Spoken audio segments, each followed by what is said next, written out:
buenos días. Estamos en Cara a Cara, ya llegamos al viernes 30 de agosto, se nos acabó este mes del año. Y pendientes de lo que será el próximo domingo a las 11 horas, el primer informe de gobierno de Andrés Manuel López Obrador. Sí, ya llegó. Una de las primeras fechas marcadas en el calendario en donde el presidente de la República tiene que rendir cuentas sobre sus primeros 9 meses de gestión. Hay quien dice, es poco tiempo para hacer una evaluación. Yo estoy de acuerdo en parte. Es poco tiempo para exigir grandes resultados. Hablemos del gobierno federal, del gobierno del estado. Pues digamos que es complejo que un gobernante pueda en algunos meses detener inercias y dinámicas que llevan pues gestándose durante décadas. Por ejemplo, la violencia, la corrupción, el estancamiento y el poco crecimiento económico. Sin embargo, sí podemos hacer una valoración, un balance de lo que suponen estos nueve meses. Y creo que se puede hacer desde el matiz, desde una visión en donde se pondere lo que resulta positivo y también se señale lo que es negativo. Lo discutía con el doctor Jorge Rocha ayer en este mismo espacio. Estamos impregnados de un espíritu, ¿cómo se puede decir? Pues un espíritu totalitario, un espíritu demoledor, en donde pues se hacen grandes evaluaciones con muy poquita evidencia. Quien simpatiza férreamente con el presidente de la República, pues cree que en este momento estamos en una transformación similar a lo que vivimos en la independencia, en la revolución, en las leyes de reforma, cosa que no estamos en este momento, o al menos en el presente no podemos decir eso. Yo no sé qué podamos decir en el futuro, pero en el presente no podemos decir eso. Y quien antagoniza permanentemente con el primer mandatario, pues considera que estamos en algo así como una regresión intolerable para el país. Pues como lo decía y lo explicábamos en el podcast que el doctor Rocha y un servidor grabamos cada semana en la misma mesa que puedes escuchar en Spotify, pues casi siempre la verdad está en medio de estos dos relatos que buscan imponerse como auténticos previo al informe de gobierno. ¿Qué es innegable y qué podemos decir casi como hechos consumados? Primero, vivimos en un país que se ha politizado más de lo que estaba politizado hace algunos meses. Yo eso creo que es una noticia positiva. Yo veo, escucho la inclusión y la participación en la política de gente que muchas veces se encontraba fuera de los canales de discusión política. Eso creo que es un efecto de, pues digamos, de que hay personas que en este momento consideran que tienen que involucrarse más en política. Y cuando uno dice involucrarse más en política, no solamente te refieres a salir a manifestarte, a dar una firma por un candidato independiente o por un partido político, o votar, sino la participación política va desde poner una reflexión colectiva en tu muro de Facebook o en tu Twitter, pues hasta construir con tus vecinos una iniciativa para mejorar tu entorno. Y bueno, muchas de estas cosas tienen que ver precisamente con el momento de politización y con el momento de polarización que vivimos en el país. Yo creo que la politización e incluso la confrontación de ideas es positiva para la democracia mientras no se transgredan ciertos límites.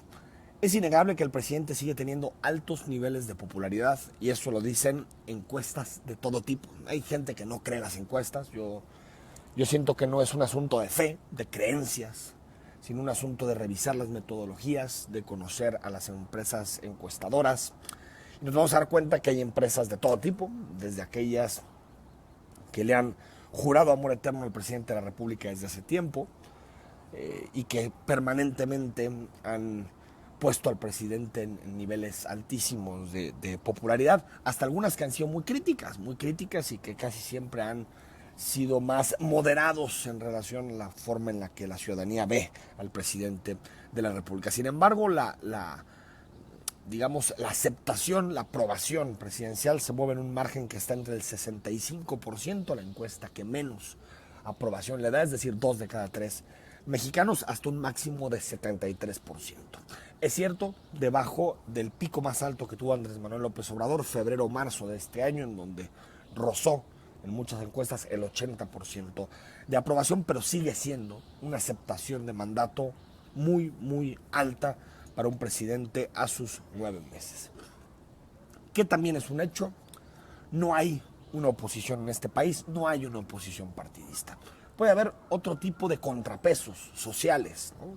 Que tiene que ver con el periodismo, con los medios de comunicación, que tiene que ver con las cúpulas empresariales. El mismo interior de Morena existen corrientes de todo tipo, pero en términos partidistas es difícil identificar una oposición.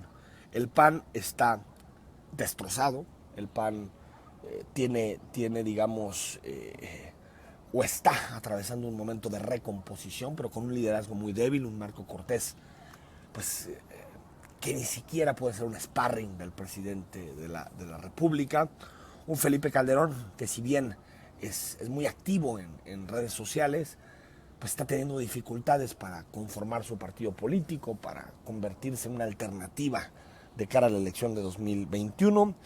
El PRI de Alejandro Moreno, de Alito, es pues prácticamente lo mismo que era hace algunos meses, entonces difícilmente podrá recuperar la credibilidad con un discurso tan manchado y con agentes, una serie de personajes que rodean a Alito, que pues han estado en política desde siempre y son en parte responsables del declive del que fuera primer partido de este país durante muchísimos años. Y bueno, de los demás ni hablar, ¿no? Porque realmente no constituyen plataformas que pongan a discusión los temas presidenciales. Futuro 21, que se presentó en Sociedad el fin de semana pasado, pues poco que hablar, y el resto son partidos pequeños, algunos son satélites de Morena, otros plantean alguna actitud crítica en momentos, como es Movimiento Ciudadano, pero que no son en este momento sparring, sino son una oposición que ponga en duda la hegemonía política que en este momento tiene Morena. Creo que también podemos llegar a un consenso de que la actual es una presidencia altamente simbólica. Es decir, se recuperan muchos íconos históricos del mexicanismo y lo vemos desde, digamos, la comunicación hasta la imagen del gobierno. Es decir, es una presidencia que basa mucho de su discurso en la recuperación de símbolos del nacionalismo mexicano. Voy a hacer un balance, ayer lo refería someramente, de lo que creo que es positivo y negativo en estos primeros meses. Positivo, el combate a los privilegios, el incremento del salario mínimo, detener la caída del poder adquisitivo, inflación baja, jóvenes construyendo el futuro. A mí me parece un programa, es cierto, Mexicanos Unidos contra la Corrupción señaló que existen inconsistencias que por supuesto tienen que ser investigadas, pero creo que es un programa que ayuda a que buena parte de los jóvenes, de jóvenes vulnerables, puedan vincularse al mercado de trabajo. Creo que también es una buena noticia la autonomía de Hertz y de Nieto, del fiscal Alejandro Hertz y de Santiago Nieto. Es positivo que haya un presidente que visibiliza la desigualdad y que pone atención en el sur de nuestro país. Y creo que hay libertad de expresión, y creo que, si bien hay polémicas como la de Carlos Loret de Mola, que salió de Televisa, en general me parece que existen más posibilidades de disentir de lo que ocurría, por ejemplo, en el primer año de Enrique Peña Nieto o en el primer año de Felipe Calderón, en donde periodistas perdían sus espacios por meterse o señalar cosas del presidente. En este momento leemos columnas, análisis de todo tipo, y me parece que es positivo, y las cosas tienen que seguir así. La libertad de expresión es un derecho. Errores: la austeridad malentendida, cuando se han recortado gastos sociales que tienen que ver con estancias infantiles, con temas relacionados precisamente con esto. La Guardia Nacional es un proyecto que nomás no se implementa. La desconfianza y el bajo crecimiento económico. Ceder demasiado entre las ambiciones de Donald Trump. Escándalos que no ha detenido el presidente, como por ejemplo la ley Bonilla. La implementación de algunas políticas públicas. La falta de planeación. La política del tijerazo. Los riesgos que suponen también el clientelismo político. La crispación en muchas ocasiones. Y el error de Texcoco del nuevo aeropuerto internacional de la Ciudad de México. Y si hacemos una valoración en los tres aspectos, en los tres elementos más importantes de una administración como la nacional: seguridad, innegable, reprobado el gobierno de AMLO hasta el momento, es difícil decir otra cosa. Corrupción, creo que es una de las agendas en donde más se ha avanzado tanto en términos legales como en casos. Están abiertos una triada de casos que son importantes. Y en economía me parece que es una gestión que hasta el momento la gestión de Manuel López Obrador se ha quedado corta. Es cierto, hay buenos indicadores como la inflación o como el tipo de cambio, pero el crecimiento es cero. Es decir, la economía está estancada. Esto podemos decir a 9 meses de forma muy rápida, de forma muy, digamos, deprisa, porque tampoco podemos hacer una valoración puntual de cada una de las acciones. Pero creo que como en cualquier gobierno, a 9 meses hay cosas positivas, hay cosas negativas. Y veremos qué dice el presidente de la República el próximo domingo. Vamos al corte. Cuando regresemos, analizamos la participación ciudadana. ¿Qué tanto participamos los jaliscienses? Y si hay, digamos, en este momento, un activismo mayor, una forma de involucramiento mayor entre los ciudadanos y los temas públicos. Recuerda el WhatsApp 3318 8076 41.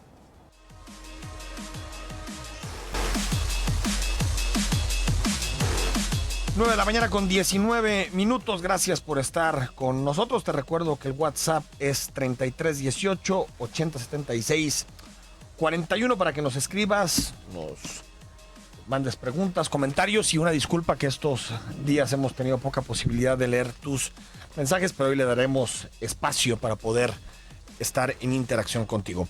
Tenemos 2 invitados. Hoy es el día de la participación social o de la participación ciudadana, que en Jalisco se vive con especial intensidad y que ha sido un tema de debate en los últimos años. Y me acompaña Jorge Eufrasio, que es sociólogo del ITESO. Jorge, ¿cómo estás? ¿Qué tal? Muy buenos días, muchas gracias por la invitación. Carlos Aguirre, politólogo, ¿cómo te va? Muy bien, muchas gracias. Un saludo para todos. El día de la participación ciudadana, no sé qué tipo de debates, Jorge, debemos de tener en torno a lo que significa la participación ciudadana. Creo que precisamente es eso, ¿no? ¿Qué significa hoy en día participar? Y tomar en cuenta en ese sentido que hay muchísimas formas de participar, ¿no? en esta sociedad. Desde la más clásica en la politología del voto, ¿no? Hasta los movimientos sociales, la acción colectiva, ¿no?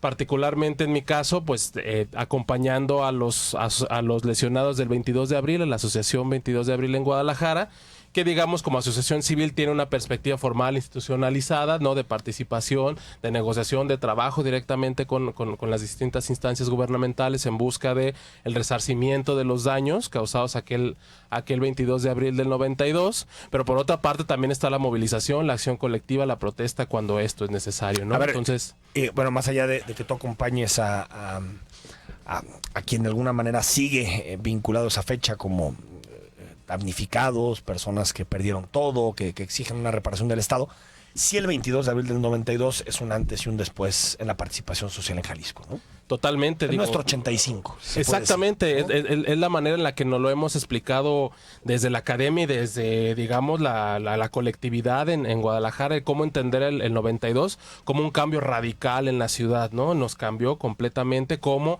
el 85 en la Ciudad de México, ¿no? Obviamente los damnificados eran muchísimos porque estaban los comerciantes, estaban los que perdieron sus casas, los que perdieron los automóviles, bienes materiales, bienes muebles e inmuebles, ¿no? Pero particularmente los lesionados, ¿no? Que son los que siguen aún en las calles, ¿no? Luchando por lo que hace falta, por la reparación de daños. Porque finalmente hay que entender que eran muchos grupos los que confluyeron en ese momento, pero que salieron juntos al principio, ¿no? Porque el agravio era tan grande y acumuló a tanta gente que fue necesario que todos salieran unificados. Poco a poco se fueron resolviendo los problemas en grupos, ¿no?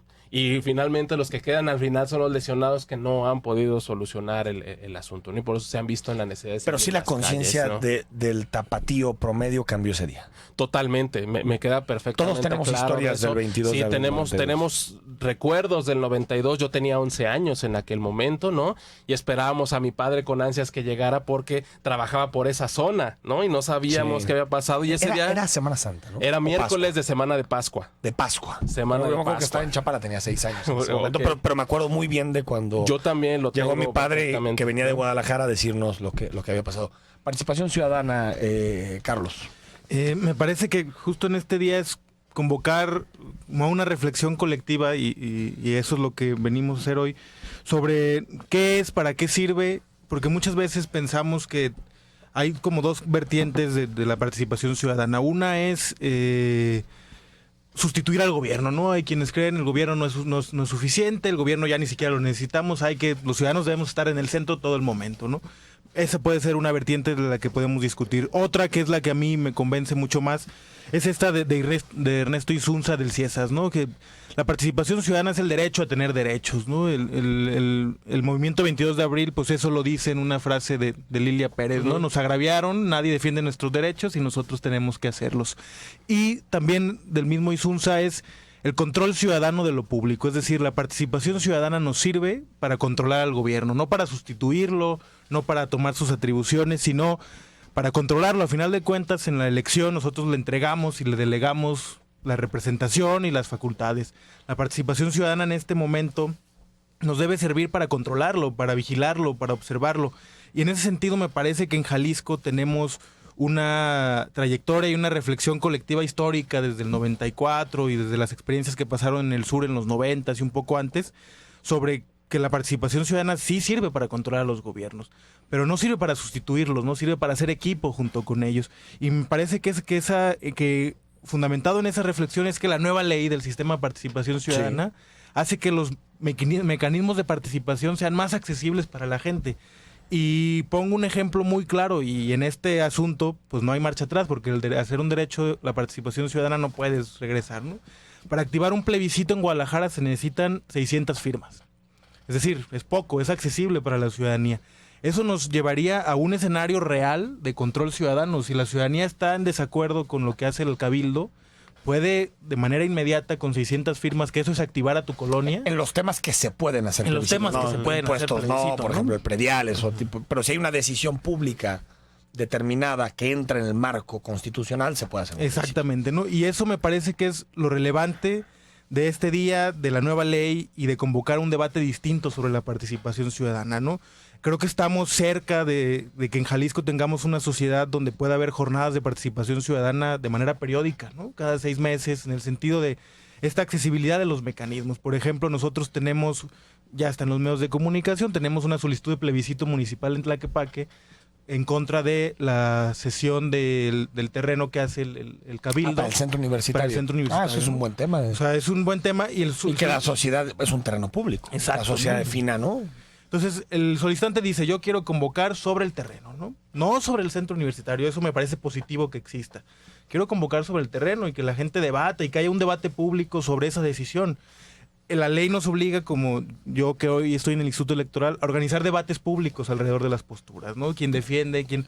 Me parece que eso es el debate al que debemos de convocar, para eso sirve este día, para reflexionar sobre eso, sobre qué son los asuntos que debemos participar todos, qué son los asuntos en los que debemos debatir todos y qué mecanismos tenemos para hacerlo, ¿no? Y el 22 de abril nos evoca a recordar y a reflexionar sobre eso, y sigue presente, pues, ¿no? Es un asunto que sigue estando en nuestras vidas el 22 de abril, y toda esta reflexión colectiva que surge desde ahí, me parece que para eso sirve este día y para eso sirve la nueva ley, para ir debatiendo más sobre la participación de nosotros en la vida pública. Desde tu punto de vista, Jorge, que estás cercano a organizaciones sociales de todo tipo, ¿seguimos siendo una sociedad apática?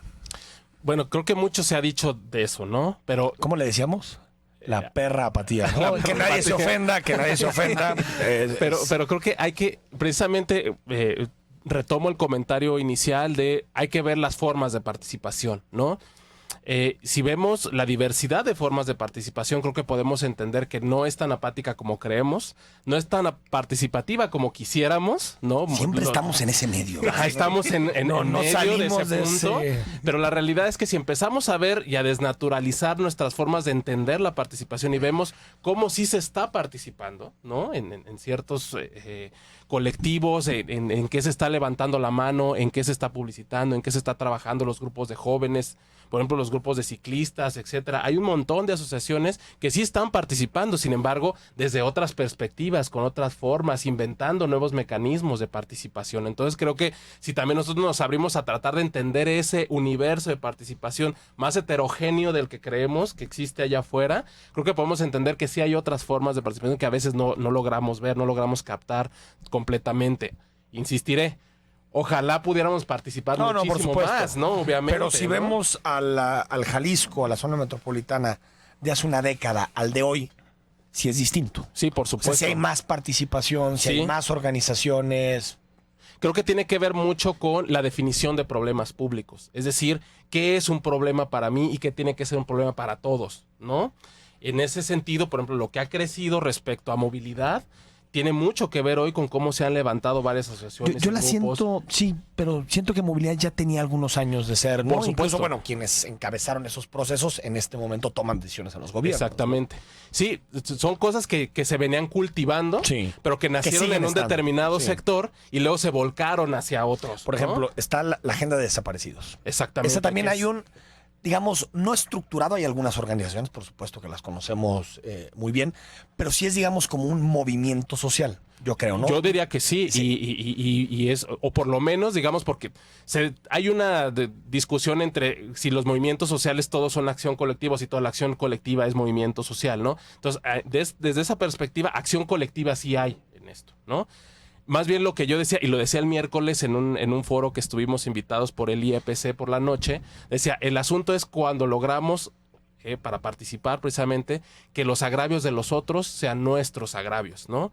Los de desaparecidos, el agravio tiene que ser para todos como sociedad, no solamente para las mamás, para los familiares de los desaparecidos. En el momento en el que entendamos que los agravios son de todos, somos capaces de salir a defender y a participar, porque dices, nos toca a todos sacar eso, no nomás a la institución de gobierno, no más a las mamás, sino a toda la sociedad, poder frenar estas olas de violencia y desapariciones, creo que nos toca, ¿no? Hay otro eje, Carlos, donde creo que Jalisco tiene, diría incluso liderazgo nacional, que es todo lo que tiene que ver con transparencia, combate a la corrupción y rendición de cuentas. Ese eje, si uno ve, por supuesto que hay voces que dicen el sistema anticorrupción estatal no sirvió para nada, somos muy desesperados y hacemos valoraciones que me parece que son muy rápidas, cuando la construcción de instituciones es larguísima, ¿no?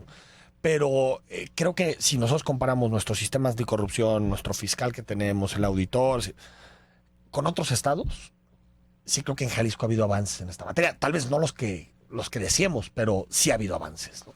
Sí, y yo creo que tiene mucho que ver con el capital político, cívico que tenemos en el Estado, ¿no? Tenemos una democracia mejor, como decías, que hace 10 años, y tenemos una sociedad, medios de comunicación y estructuras gubernamentales, personajes políticos más abiertos que antes, pues, ¿no? Y yo creo que eso ha derivado que en ciertas secciones, ciertas agendas, haya logros que son inimaginables hoy en otros estados, pues, ¿no? Tener leyes de participación ciudadana de vanguardia es inimaginable en otros estados donde hay una mayoría más conservadora y donde hay asuntos más cerrados. Tener un sistema anticorrupción más sólido gracias a la participación de la ciudadanía es posible, pues gracias a la apertura de algunos funcionarios públicos y de la clase Sí, política. pero alguien insistió. Y de la insistencia Pero alguien de la insistió ciudadanía, en que no se cerraran ese tipo de exactamente. cosas, ¿no? O sea, yo creo que en Jalisco sí hay este capital y esa a conglomerado de circunstancias y situaciones que permite que avancemos en muchas agendas para bien, ¿no? En la agenda de movilidad, que bien dices lleva años, ¿no? Y hay ciertos logros, falta mucho en muchos temas, pues, ¿no? La agenda de participación ciudadana en combate a la corrupción, la agenda de desaparecidos, pues la apertura que de repente muestran instituciones, pues tiene que ver la insistencia de la sociedad, de la ciudadanía. A ver, los es 3 fundamental. estudiantes desaparecidos del CAP, porque ahorita no los podemos definir de otra manera, creo que fue un asunto tan grave a nivel nacional, por supuesto por lo impactante del caso, pero también por las manifestaciones que hubo en Jalisco. O sea, fueron manifestaciones multitudinarias, hubo incluso una reapropiación del espacio público de forma simbólica. Es decir, no sé, no recuerdo que haya manifestaciones por desaparecidos en otro estado de la... Sí. Al menos no se me viene a la cabeza en este momento. Y eso puso al gobernador Aristóteles Sandoval contra las cuerdas. Pues se tuvo que ir un fiscal, ¿no? Sí. Por ese tipo de temas, por los cuerpos. Creo que en ese tipo de asuntos hay una... Y yo lo he dicho en muchas ocasiones, creo que hay una minoría muy movilizada y hay una mayoría desmovilizada en Jalisco todavía. Sí. No sé. Sí, y sí, se percibe así. Y yo también, justo en estos temas, y como lo estoy reflexionando, quisiera ir a una reflexión que salía del foro del miércoles, que era, para que haya acciones colectivas efectivas y exitosas, tiene que haber voluntad política de los gobernantes, pero voluntad de la ciudadanía de participar y movilizarse, ¿no? O sea, se tienen que juntar esas dos cosas para que la acción colectiva logre un canal exitoso, pues, ¿no? En ese sentido, las movilizaciones de los desaparecidos, pues hubo al final de cuentas el gobernante contra la pared, pero tuvo que tomar una decisión. Sí. Exactamente. No, y a ver, Aristóteles... Pudo haber no tomado ninguna decisión. Los últimos 2 años de su mandato fue mucho más abierto que los primeros. Vamos al corte, seguimos unos minutos más hablando sobre participación ciudadana en Cara a Cara.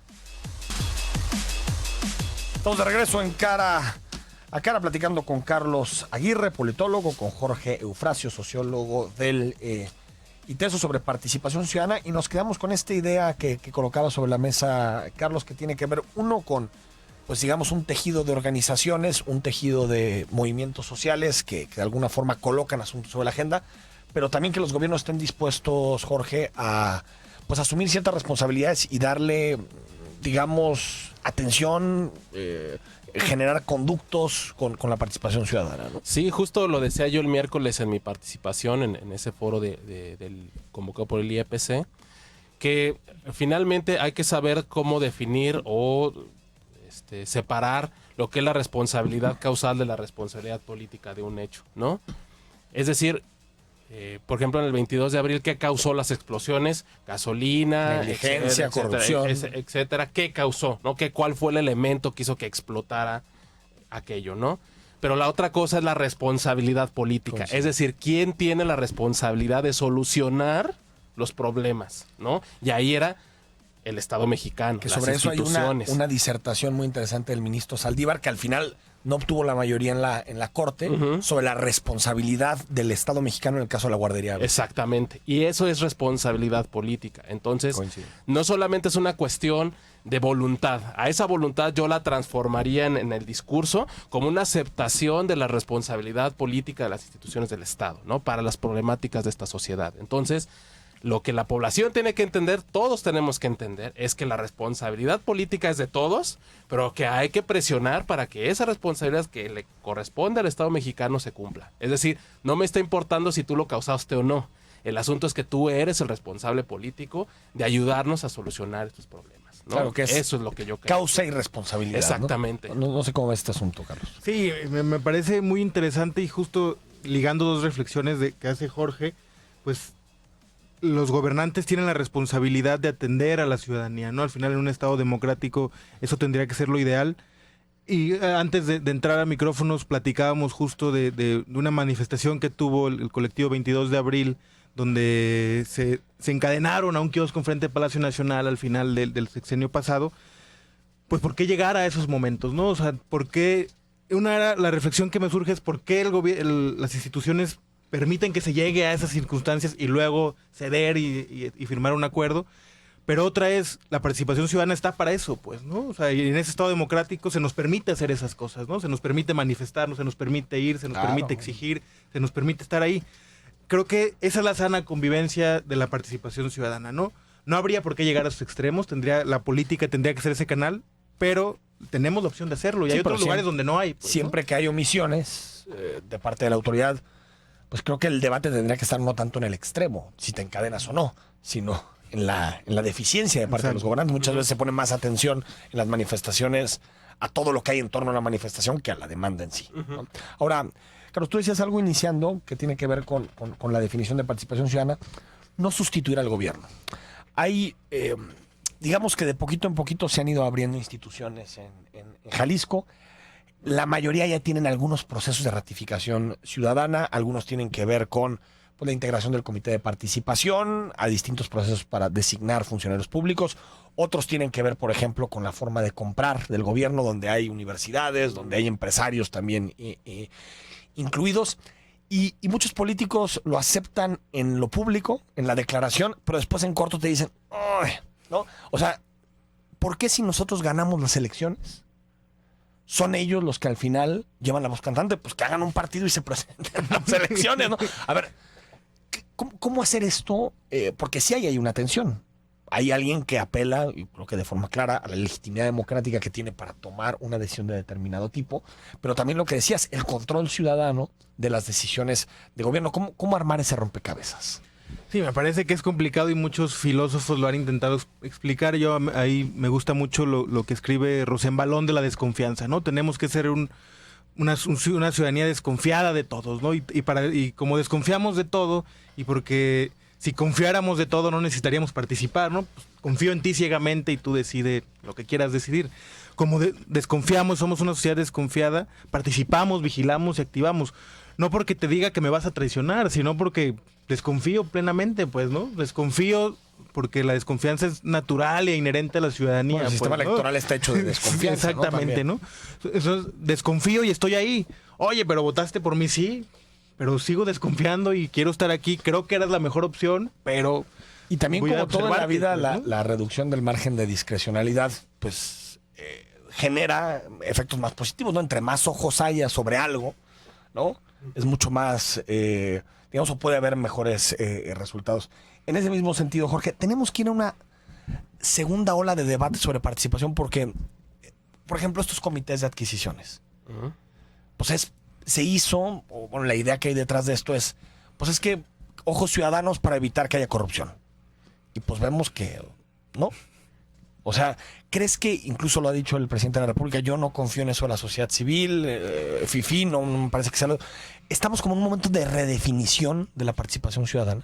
Pienso que sí, porque digo, estos entramados institucionales y estas formas de vigilar los actos políticos en general, pues son, por lo menos en nuestro país, lentos, han sido de acuñación reciente, ¿no? Y que han sido también, pues, en muchos sentidos presionados por ciertas organizaciones y ciertos grupos de la sociedad civil. O sea, si hay participación ciudadana, digamos, simulada. No, que en realidad está buscando intereses particulares. Bueno, siempre puede existir ese fenómeno, ¿no? Siempre puede existir ese fenómeno. O sea, empresarios que agarran ONGs, como saben que ellos no pueden salir a defender sus intereses, pues ahí te van, ¿no? Totalmente puede pasar, ¿no? Y sucede muy comúnmente, y no nomás en México, en todos lados, ¿no? Ahí el asunto precisamente es qué tipo de sociedad civil es la que se moviliza también, o sea, porque de repente tenemos mucho las concepciones en la política ortodoxa de que el Estado es el Estado, una maquinaria así gigantesca, como si no estuviera formada por instituciones y personas, individuos, y no está, ¿no? Sí, sí. Hay gente dentro de las instituciones que se compromete, que lucha por la resolución de los problemas, y del lado de la sociedad civil tampoco es homogénea, ¿no? Está llena de heterogeneidad, hay grupos de distinto tipo, de distinto perfil, que pueden abogar por la resolución de problemas públicos generalizados o por intereses muy particulares. También existe eso, ¿no? Porque de repente se logra la posición esa de repente destructivista y romántica, por otro lado, de que todo lo que viene del Estado está mal, ¿no? Todo lo que viene de las instituciones gubernamentales está mal.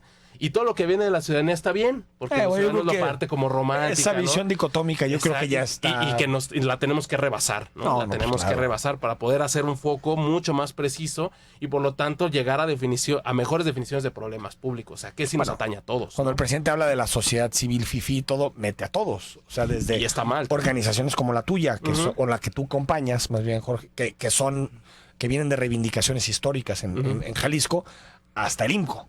O sea, en el mismo, que no sé si compartan mucho la visión del mundo, Jorge. Carlos, ¿cómo ves este asunto de la redefinición de sociedad civil y el papel de la ciudadanía? A mí me parece que el debate tiene que darse y que es fundamental hacerlo. No todos los ciudadanos tenemos los mismos intereses, como bien lo dices. O sea, convocar a comités de adquisiciones que se formen de manera distinta, pues me parece eso fundamental en este tema que mencionabas. Pues no pueden ser abiertos a eso, ¿eh? No pueden ser solo los empresarios quienes decidan las compras, pues ellos mismos van a recibir, son beneficiarios, ¿no? Tiene que haber ciudadanía, académicos, ¿no? O sea, lo escribió muy Diego Petersen, lo definió muy bien, todos lo leímos y dijimos, ¿por qué no nos hayamos dado cuenta? Pues, ¿no? O sea, ¿por qué no habíamos vislumbrado eso, no? Sí debe de haber una redefinición de la sociedad civil, y yo me iría más a convocar a un debate público y una reflexión colectiva en el sentido de la participación ciudadana en estricto sentido debe ser noble porque debe atender estos problemas públicos, ¿no? En esta redefinición de los problemas públicos, la participación ciudadana debe ser esa herramienta en la que los resolvamos. O sea, la participación ciudadana debe ser solución de un problema, ¿no? Y en ese sentido el voto debe ser la herramienta pacífica para cambiar de gobernantes y llegar a ese debate. Forma ¿no? de vida y solución, ¿no? También. Porque desde mi punto de vista la participación ciudadana no solamente tiene que ser instrumental. O sea, no solamente tiene que ser una forma de resolver, sino tiene que ser una forma de entender nuestra vida. Claro. En integralidad, o sea, la persona trabaja, ¿no? Porque si no es esta idea peronista que era del trabajo a la casa y de la casa al trabajo, ¿no? Y no hay nada intermedio, ¿no? Sino también para ser personas integrales tenemos que participar, está en nuestros... Sí, lo dice Hannah Arendt, ¿no? Sí, la felicidad. Yo creo que sí, ¿no? Se nos viene en involucrarnos de los asuntos públicos y público del camino al kinder de mi hijo, de mi hija, Sí, ¿no? sí, sí. O sea, público en la asociación de padres de mis hijos, público eso, pues, ¿no? Y convocar a ese de vamos a buscar soluciones, a que esa forma de vida sea más participativa, a que si hay un problema tenemos un canal donde un grupo, un colectivo que podemos unirnos para solucionarlo. Desde lo vecino, desde lo Exactamente, más ¿no? barrial. Jorge, me quedan 2 minutos, pero también es un chip que tenemos que cambiar, ¿no? Totalmente. Por eso decía yo que tenía que ver con que un verdadero debate público significa una redefinición de los problemas públicos, ¿no? Y eso significa así abrir, ¿no? El debate. Pienso que además de este paradigma de la desconfianza, también tendríamos que utilizar para los agravios fuertes en esta ciudadanía, en el México en el que vivimos, también los actos de solidaridad, ¿no? Sí. Que era lo que me refería yo al principio. Cuando somos capaces de reconocer el problema del otro como propio, entonces esa solidaridad crea un problema público, lo redefine, eso que le pasó a un grupo. Cadenas, ¿no? Se genera cadenas de agravio sentido por todos y entonces la participación se redefine. Porque entonces ahí sí acudimos a ver a la participación como lo que tendría que ser verdaderos mecanismos de reconstrucción de la realidad, ¿no? Del cambio social. Imaginarios comunes, Ahí. ¿no? Exactamente. Códigos comunes, formas de definición del mundo comunes que todos podemos entender. Y entonces lo que te duele a ti, me duele a mí y soy capaz de salir a la calle por ti, ¿no? Eso es lo que yo creo. Para terminar, ¿qué más, Carlos, sobre la participación? Pues sí, muy de acuerdo con lo que dice Jorge sobre la solidaridad. El jueves, ayer lo comentabas tú también con Jorge Rocha, Sí, ¿no? sí, sí. Si no entendemos un futuro que tengamos que compartir juntos, pues no nos vamos a activar juntos, no nos vamos a luchar juntos, no vamos a apoyar causas comunes, porque no lo entendemos un futuro Es que juntos, ¿no? nos han dicho por muchos años, ráscate con tus propias uñas, lo que te sucede es solo culpa tuya. Ahí están los libros de autoayuda que te lo repiten todo el tiempo, que los problemas que vives pues están en tu cabeza, no hay ni estructura económica, ni política, ni social, solamente están en tu cabeza y se alivian con pastillas en una de esas, ¿no? Me parece que es, por eso digo, que es redefinir la política, lo público, o sea, en nuestra ciudad, lo público es sinónimo de lo peor. O sea, Y utilizas justamente ahí está el transporte reto, público ¿eh? porque no te queda de otra. Entraste a la escuela pública porque no te queda de otra. Vas al hospital público porque si tuvieras para pagar, no estarías. Yo me acuerdo cuando estaba en la Universidad de Guadalajara que un profesor de economía me dijo eso. Cuando tú estás aquí no para exigir, ¿no? No estás para exigir, porque seguramente si pudieras pagar, estarías en otra escuela. Es decir, desde ahí, ¿no? De que nos habituamos a que la gente se manifieste. Creo que es un asunto de transformación cultural muy compleja. Ahí es donde está el reto precisamente. Creo que ese es el gran reto de la participación. Y te voy a decir una cosa, los medios de comunicación ahí tenemos un papel fundamental. Totalmente. Y aquí estamos. Jorge, Carlos, gracias. Muchas gracias. Gracias. Al corte escuchamos el comentario de Julián Atilano.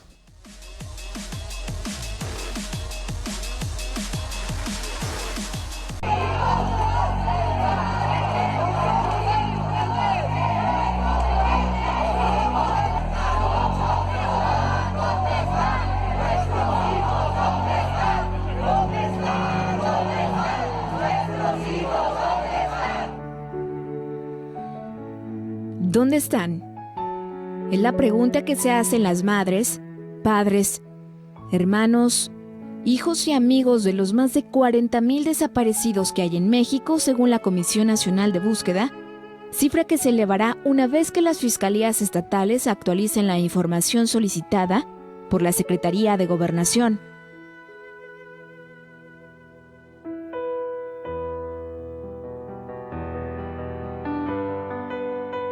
Este 30 de agosto, Día Internacional de Desaparecidos, los vivimos todos los días en nuestro país, en nuestro Jalisco.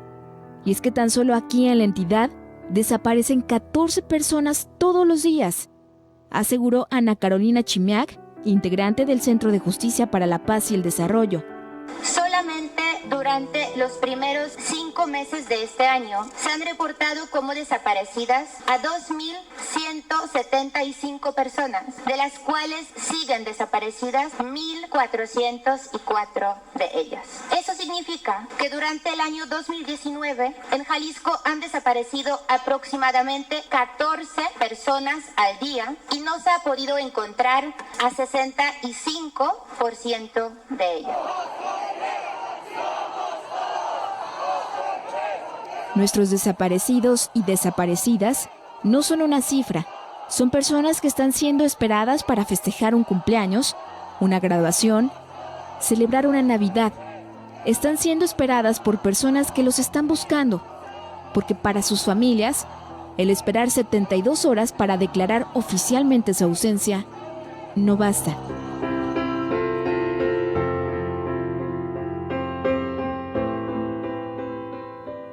No solo son los 7,000 desaparecidos en Jalisco, somos todos. Nos están desapareciendo. Zona 3 Noticias, Laura Martínez Damiño. Y como todos los viernes, saludamos al sociólogo y analista político Julián Atilano, que esta mañana nos habla sobre Futuro 21, esta plataforma construida por militantes de distintos partidos políticos que quiere ser una alternativa en la elección legislativa de 2021. Adelante, Julián. Hace 2 meses, algunos integrantes del PRD presentaron Futuro 21, una organización política que busca contener la peligrosa deriva populista del actual régimen, como lo han señalado.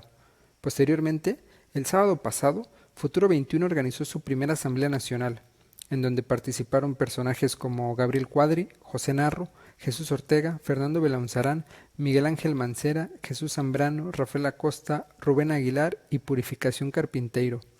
Uno de sus objetivos es que el PRD ponga a disposición su registro para que puedan contender en las elecciones de 2021. Sin embargo, más allá del discurso gallardo y renovador, la organización ha fracasado desde su origen. En primer lugar, la mayoría de sus integrantes de Futuro 21 son perfiles con pocas o nulas victorias en sus trayectorias. En sus nombres llevan la derrota. Por mencionar algunos ejemplos, Cuadri, Belaunzarán y Purificación perdieron en sus últimas contiendas. Rubén Aguilar ha sobrevivido políticamente gracias a su cercanía con el poder. José Narro ni siquiera pudo ganar la interna del PRI y los chuchos únicamente están administrando el cascarón que significa el PRD.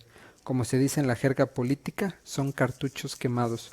Por otra parte, que Futuro 21 pretende obtener el registro del PRD para poder participar en las elecciones nos habla de una organización sin capacidad para construir o articular una base social. Buscan ser el contrapeso de Morena sin estructura territorial, mediante desplegados, tuitazos, columnistas a modo e intentando capitalizar los errores del actual gobierno, buscan disputar el sentido común del electorado. Sin embargo, para ganarle a Morena se necesita mucho más que estrategias a nivel de aire. En principio se necesita un discurso articulado, anclado en un posicionamiento ideológico claro, lo cual Futuro 21 no lo tiene ni lo tendrá. Su problema es de origen. El hecho de que sus principales liderazgos emanen de distintas posturas políticas será su principal obstáculo, ya que los llevará a construir una mezcla ideológica traducida en una batería de propuestas sensacionalistas, cachavotos, es decir, como las propuestas del Bronco pero sin la barbaridad de cortar las manos o como las propuestas del Verde Ecologista pero sin la pena de muerte. Otro de sus principales problemas es el liderazgo. Futuro 21 es una organización compuesta por personalidades, personajes acostumbrados a imponerse. Esto generará conflictos internos a la hora de tomar decisiones, a la hora de repartirse los castillos de arena. Dentro del ecosistema de partidos políticos, la organización no representa una alternativa. Del lado derecho se encuentra el PAN y tal vez el partido de los Zavala Calderón. En el centro, y aunque agonizando, todavía respira el PRI. En la izquierda está Morena, acaparando esa oposición. Y por si fuera poco, hay una serie de propuestas que están buscando convertirse en partido. Por ejemplo, está el del Bester y el de los evangélicos, haciendo lo que Futuro 21 no hace, trabajo de base. Finalmente, siendo Futuro 21 una organización sin estructura ni liderazgos capaces de movilizar votos, su disputa real no será contra Morena, será contra sí mismos. En el mejor de los casos, su éxito será sobrevivir y salvar del precipicio a lo que queda del PRD, lo cual está muy lejos de hacerle sombra a López Obrador. Muchas gracias a Julián Atilano por su comentario. Hasta aquí llegamos en Cara a Cara. Recuerda escuchar los programas en YouTube, en el canal de Zona 3 Noticias, o también en podcast, en Spotify. Ahí estamos, ahí están todos los programas de Cara a Cara, por si te perdiste alguno de esta semana, en donde discutimos muchos temas, desde las villas panamericanas, pasando por el primer informe de Andrés Manuel López Obrador. Ahí puedes descargar todas las entrevistas, todos los comentarios en Spotify y escucharlos y escucharlas a la hora que quieras. Nos vamos próximo lunes, estamos a las 9 aquí en Cara a Cara.